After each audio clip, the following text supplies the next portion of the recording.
Basically, what is the basically difference between loops and whirls? Ay, very good. Delta. To cut it short, ang basehan nyo na lang dyan, delta. No, sa spelling. Delta, tol. Kasi yung loop, ilan yung delta ng loop? Ha? Ilan yung delta ng loop? Isa lang. O, ito yung loop. Ito yung loop nyo, yo. Yan.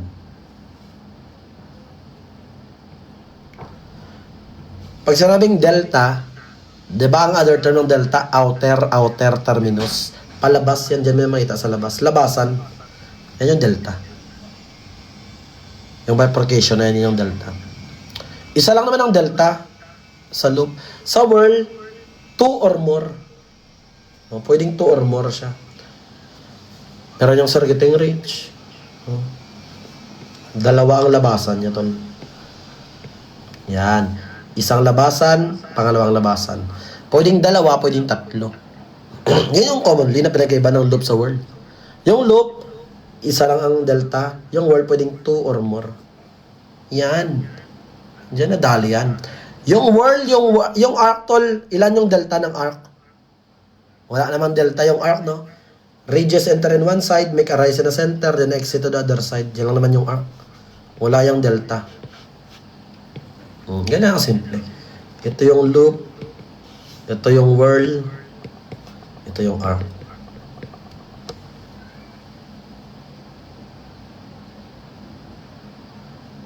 Loop, isang delta.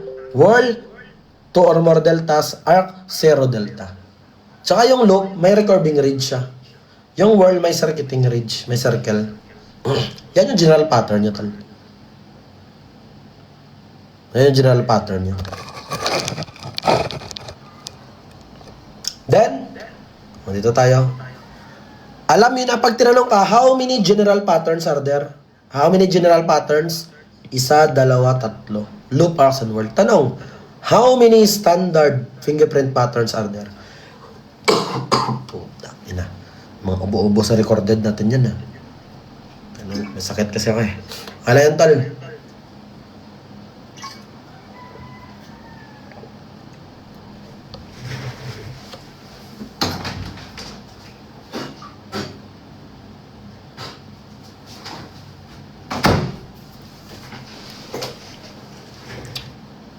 Ilan yung standard pattern?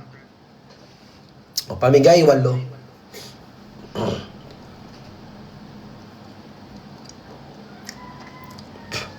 Buray ni Ina. Yung 8, nanggaling lang yan sa 3. Eh. Di ba? Yung loops, arcs, tsaka whirl. Diyan na yung 8 kinuha. Di ba yung loop, dalawa yung loop? Meron yung ulnar loop, tsaka radial loop. Dalawa. Yung arc, meron yung plain arc, tsaka tented arc. Yung whirl, 4 yan, ang anak ng whirl eh. Merong plain whirl, central packet loop whirl, double loop whirl, and accidental whirl. Yan yung 8. 1, 2, 3, 4, 5, 6, 7, 8. Yan yung 8 standard pattern. O, pag tinanong, ilan yung general pattern? 3 lang, tol. Ilan yung standard pattern? 8.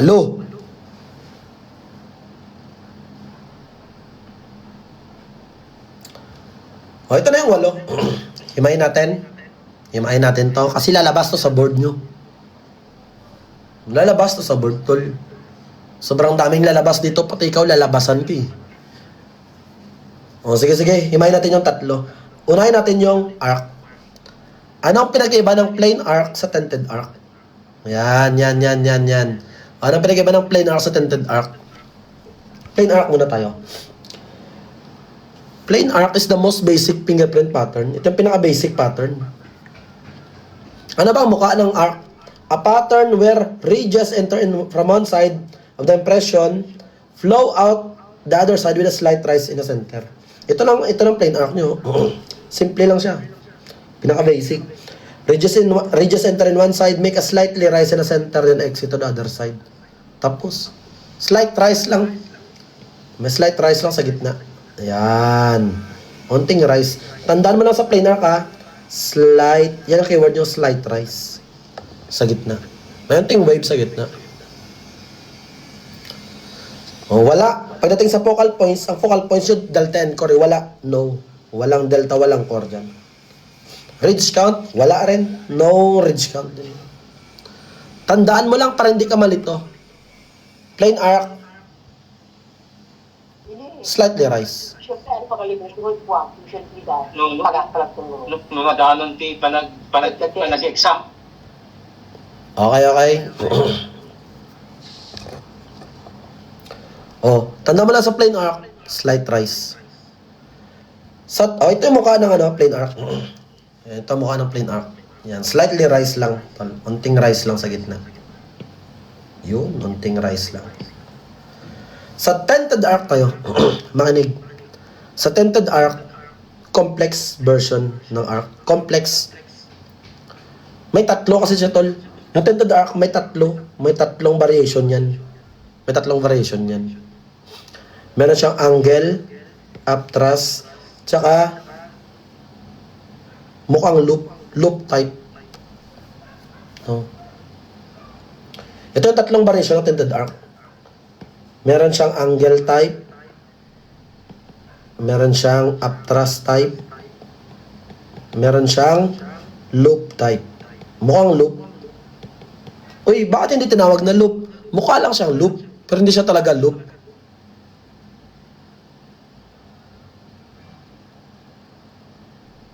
O, sige. Banatan natin. Ito yung 3 specific types. Meron tayong angle type. Acute angle. May paanggulo sa gitna. Ito yung tulo. Parang ganito siya, tol eh. Angle type, parang ganito siya. May anggulo sa gitna. Yan. May angle. O, may acute angle siya sa gitna. Basta may angle. Tapos ganyan yan, o. Yan. Yan yung tented arc na angle type. Hindi naman slightly rise yun, yung angle. Kanina yung plain arc kasi slightly rise lang yun. Yung upthrust, ano naman siya? One or more ridges in the center rise sharply. Angle mo, mukha siyang upthrust, patalon. Kasi yung plain arc, ganito lang plain arc yun. Slight rise lang. Kanya, patalon talaga, tol. Talon talaga. Wala siyang angle, pero patalon siya. Yan yung tented arc upthrust type. Yung loop type naman, incomplete loop. Mukha siyang loop. A pattern that looks like a loop but fails because it lacks a recurving ridge that touches or passes a general line between the delta and core. Ito yung wala siyang ridge count. Mukha lang siyang loop. Ang loop type to, mukha lang siyang loop. Yan, nakita mo ang loop. Yan, mukha lang siyang loop, tol. Yan. Mukha lang siyang loop, pero hindi siya loop. Wala namang delta. May nakita ka bang delta dyan? Kasi para masabing loop, may isang delta, di ba? Para masabi, things being transcribed.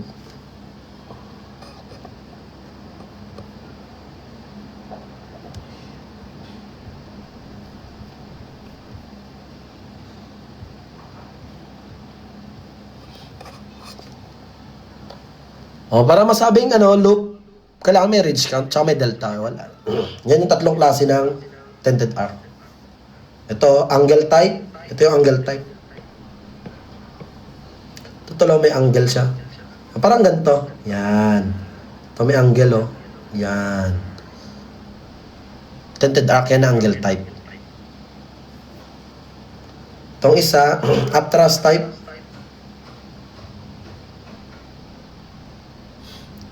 Ito, upthrust. Patalon, patalon. Hindi siya slightly raised. Ito. Yan, patalon. Yan. Itong isa, loop type. Ito parang loop. Ito parang siyang loop. Ito. Pero walang ridge count. Walang delta eh. Wala kang makita ang delta. Saka wala siyang ridge count. Ito siya. Yan. Parang siyang loop, oh. Yan. Yan yung tatlong anak. Yan yung tatlong anak ng variation ng tented arc. Alam nyo na. Pinagkaiba. Alam niyo na pinag-iba ng plain arc at tented arc. Basic pamigay.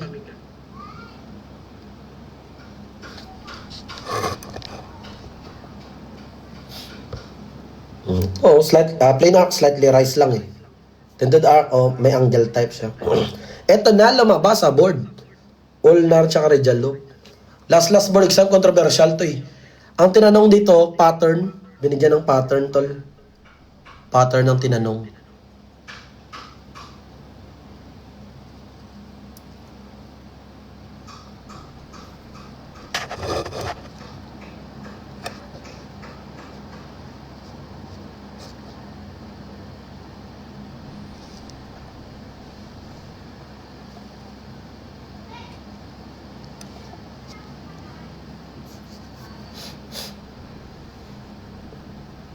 Punta naman tayo sa loop. Dalawang klase ng loop.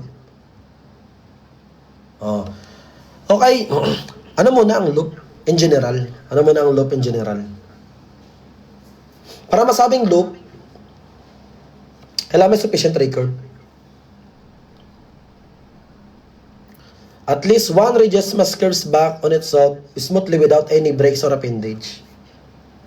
Oh, anong sabi? Kailangan may sufficient record. May sufficient record na walang appendage. Kailangan may sufficient record. Kailangan may single delta. O para masabing loop, may isang delta. O, may delta dyan. Yan. May isang delta. Then, may core daw dapat. O, alam mo naman yung heart ng pattern to. May core daw dapat. Yan.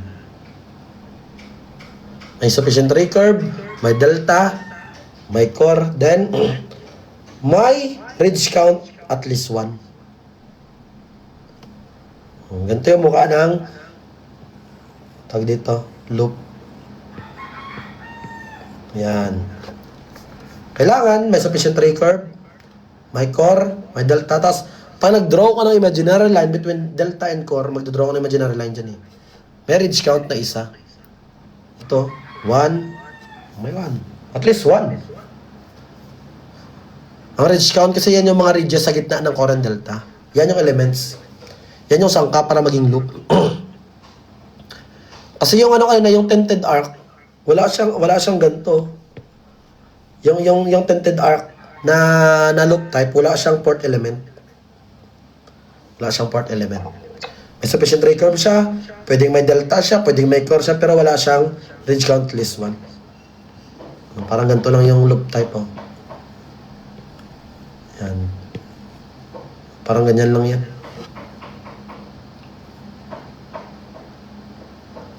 Banat-banat, tol. Ingat-ingat. Banat-banat. Reply na lang yung hindi maka-anood sa live. Oh. Punta tayo sa dalawang klase ng loop. Alam nyo na yung loop, ha? 4 na elements ng loop. Punta tayo sa dalawang klase ng loop. Radial loop, tsaka ulnar loop. Makinig kayo, main ko to. Makinig ka. Pag sinabing radial loop, wala nang itchibureche, tol. Haba pa ng definition nito, sinurtcut ko na lang. Yung radial loop, open towards the thumb.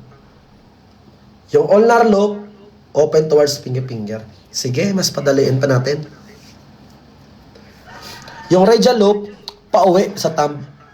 Yan ang. Yung ulnar loop, pauwi sa little finger. Tol, tandaan mo, ito yung keyword nyo sa radial sa ulnar, ha. Yung radial, pauwi sa thumb. Yung ulnar, pauwi sa little finger or pinky finger. Para malaman nyo kung ulnar o radial, dapat alam nyo yung kamay na ginamit. Alam nyo yung kamay na ginamit. Right hand ba yan o left hand?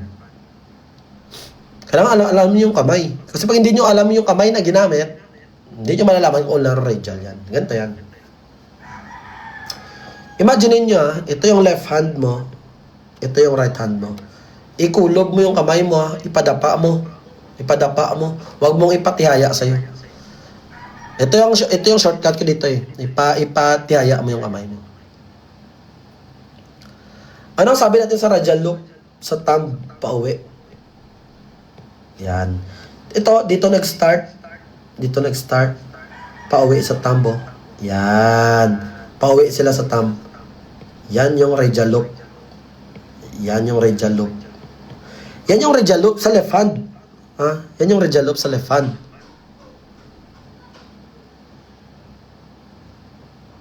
Siyempre sa right hand, ang radial loop dito, baliktad. Ito ang thumb, oh. Ito ang thumb, eh. Dito ka, pauwi yan sa thumb. Yan yung radial loop. Yan. Yan yung radial loop. Basta pauwi sa right thumb. Siyempre, pag ulnar loop, iba ang laban. No?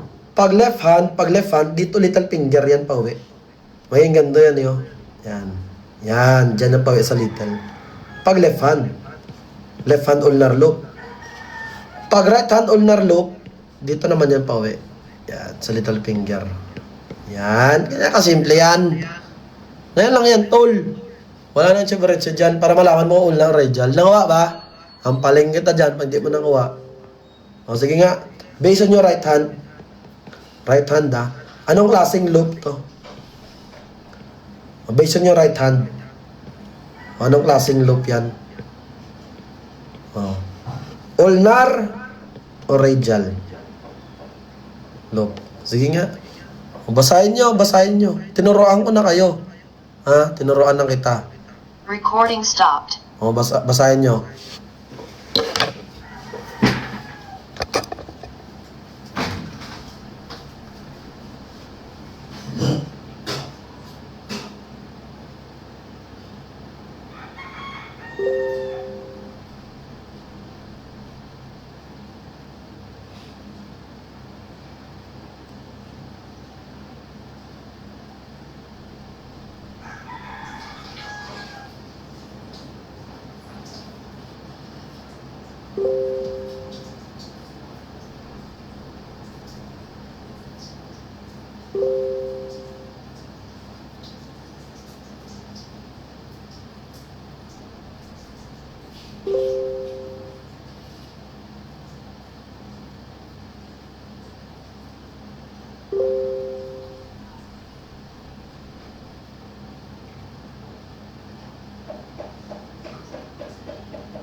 Sagot. Based on your right hand, right hand. Ganito kayo. Ito lang gawin nyo, ganito. Ipatalikod mo. O, saan siya pauwi? Very good. Radial loop. Di ba pauwi sa thumb mo? Dito yung thumb mo. Di ba pauwi sa thumb? Dito yung little mo sa right hand di ba? Ay, gago. Hindi naka-record, no? Recording in progress. Di ba? Sagot is radial. Radial loop to. Radial loop. Kasi ito yung thumb mo ito yung little. Isa sa thumb. Lista mo na. Isa pa nga. Based on your left hand naman. Left hand naman ang basehan mo, ito.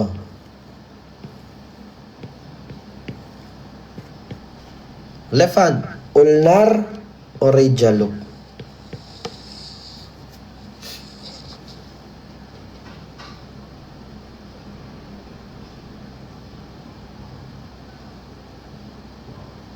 Left hand naman ang basehan mo, left hand. Di ba sa left hand mo, dito yung little, dito yung thumb. Pauwi isa sa little. Ulnar. Lista mo na. Now you know. Lumabas yan sa board pattern. Ayun, marunong ka na. Patay na yan. Lista mo na. Alam mo na magbasa ng ulnar tsaka radial loop.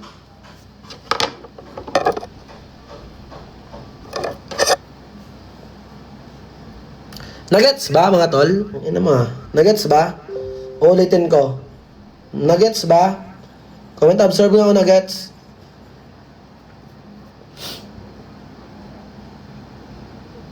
Yun college pa lang marunong na si Buddy. Gets na gets? Basic. Tol, wag mong ipahiga yung kamay mo. Wag mong iharap sa yung kamay mo pag nagsukat. Italikod mo. Pag nagsukat ka, italikod mo.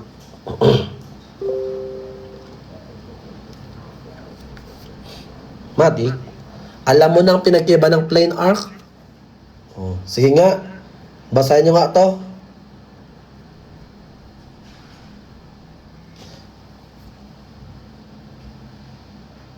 Sige nga. Sige nga. Balik rin natin yung tanong. Pag ito ulnar loop, ito radial loop, anong kamay ang ginamit naman? Pag ulnar loop, paras lang naman na kamay ang ginamit dito. Ito ulnar, ito radial, anong kamay ang ginamit? Left hand or right hand? Paano pag ganyan yung tanong? Binali yung tanong. Kamay ang tinanong.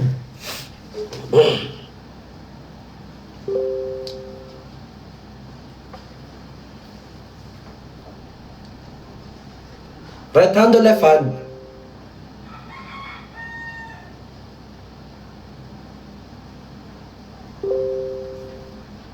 Oo.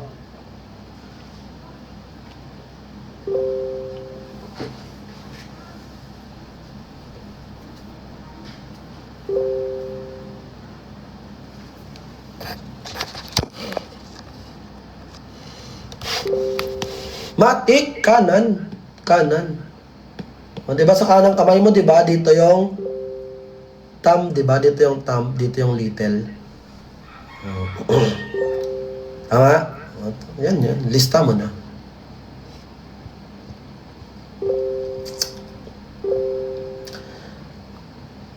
Dito naman tayo sa whirl. Alam mo na ang pinag-iba ng plane arc, tented arc.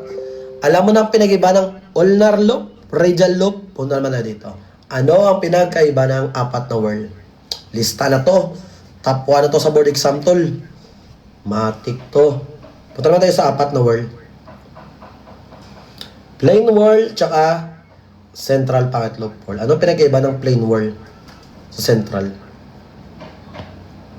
Ano pinagkaiba ng plain whirl sa central pocket loop whirl? Simplihan natin. Simplihan natin. Sa plain whirl, elements, pwedeng 2 or more deltas.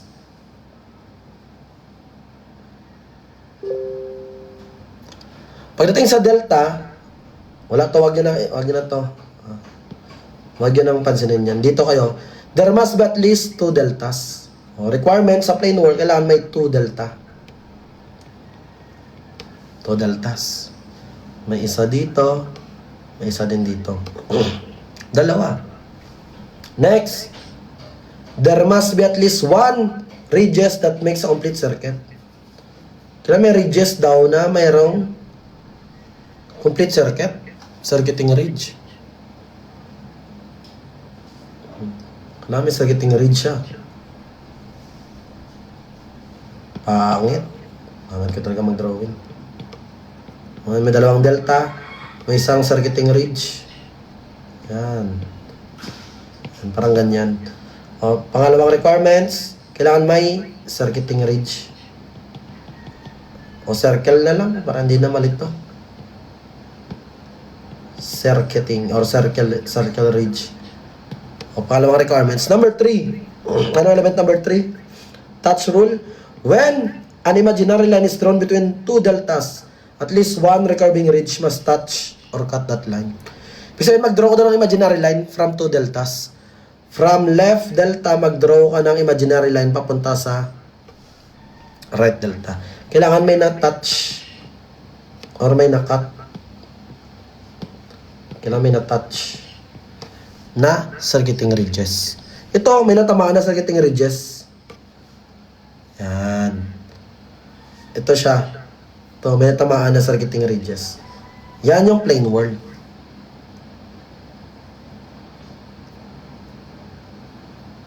Ano naman to? Central pocket loop whirl. Ano naman to? Central pocket loop whirl. Element number 1. At least 2 delta. So, pares lang. Kailangan may dalawang delta din daw. Same lang sila ng plain whirl, no? May dalawang delta. Then, in central pocket loop, 1 delta is usually closer to the core. On the center. At least 1 ito. There must be at least 1 radius that makes a complete circuit. In the center of the print. May isang, pares lang, may circuiting din daw.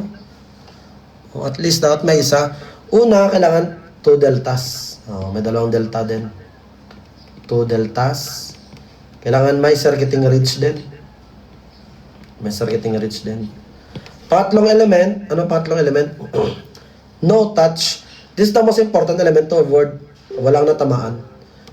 No, not touch. No touch. Dead na dead talaga ako sa mga... Wala tol, no touch. Pag nag-draw ka ng imaginary line between delta and core, walang natamaan na circuiting ridge. Parang ganyan siya. O, ganito siya talo. Yan.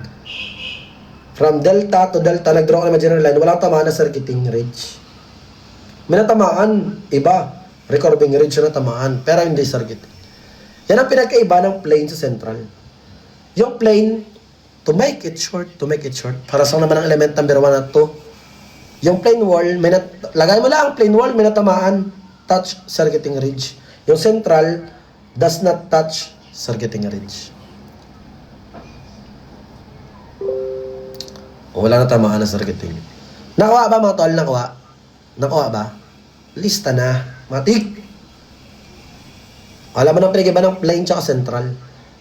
Punta naman tayo dito sa double loop world. Ano ba itong double loop world? There are two separate loop formation. Kaya nga double loop eh.